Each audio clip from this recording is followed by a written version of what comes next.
Welcome to the last breakfast. Please enjoy the video. You begin by confirming prerequisites. You need the 48-digit BitLocker recovery key from your Microsoft account or a printed copy, and the PC at the BitLocker recovery prompt. Once ready, read the field carefully so you enter digits exactly. Make sure numlock is on if using a numeric keypad. If you can, plug in the power adapter to avoid interruptions. Now move to entering the key. Type groups of 6 digits with no spaces, steadily and deliberately. You enter the recovery key next, focusing on accuracy. Start at the left and input all 48 digits exactly as shown, grouped for your convenience. Once done with each group of 6, pause and verify visually to reduce typos.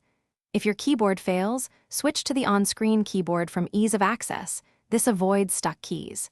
Make sure you don't hit enter until all digits are correct.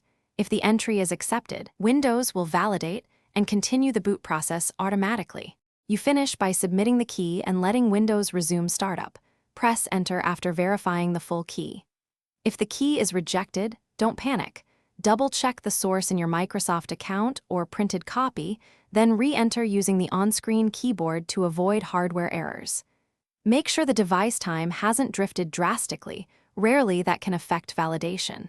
If nothing works, boot another device to log into your Microsoft account to retrieve the correct recovery key and follow the same steps.